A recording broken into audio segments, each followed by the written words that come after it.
Carta do apóstolo Paulo aos Romanos, capítulo 5.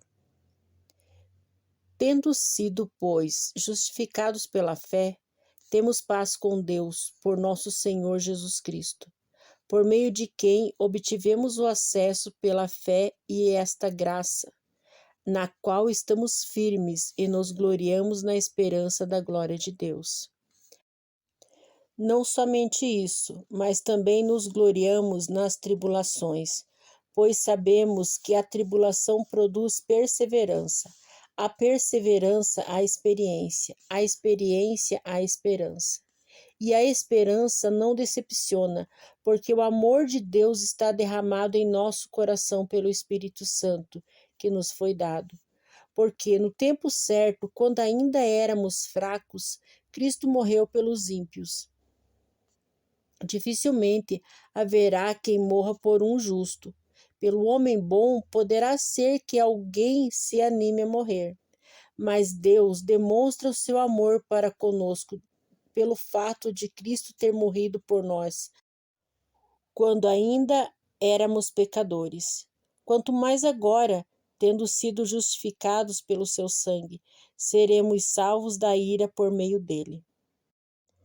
Se, quando éramos inimigos, fomos reconciliados com Deus mediante a morte de seu Filho, quanto mais agora, estando já reconciliados, seremos salvos pela sua vida. Não apenas isso, mas também nos gloriamos em Deus por meio de nosso Senhor Jesus Cristo, mediante quem recebemos agora a reconciliação.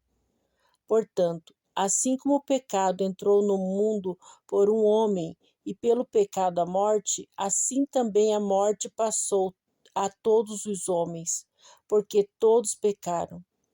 Porque até a lei havia pecado no mundo, mas o pecado não é levado em conta quando não existe lei. Entretanto, a morte imperou desde Adão até Moisés, mesmo sobre aqueles que não pecaram de modo semelhante à transgressão de Adão, o qual é tipo daquele que haveria de vir. Todavia, não acontece com o dom gratuito ao mesmo que com a sua ofensa. Se pela ofensa de um só muitos morreram, muito mais a graça de Deus e o dom gratuito de um homem, Jesus Cristo, transbordaram sobre muitos. O dom, entretanto, não é comparado ao caso em que somente um pecou, porque o julgamento de um resultou em condenação, mas a graça veio de muitas ofensas para a justificação. Se pela ofensa de um a morte imperou por meio dele, muito mais agora os que recebem a abundância da graça e o dom da justiça reinarão em vida por meio de um único homem, Jesus Cristo.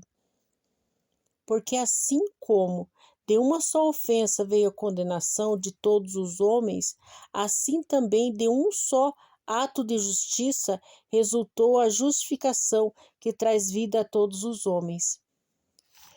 De modo que, assim como por meio da desobediência de um homem, muitos se tornaram pecadores, assim também, por meio da obediência de um único homem, muitos serão feitos justos. A lei foi introduzida para que a ofensa fosse ressaltada. Porém, onde abundou o pecado, a graça transbordou. Para que, assim como o pecado imperou na morte, também a graça reine pela justiça, para a vida eterna, mediante Jesus Cristo, nosso Senhor.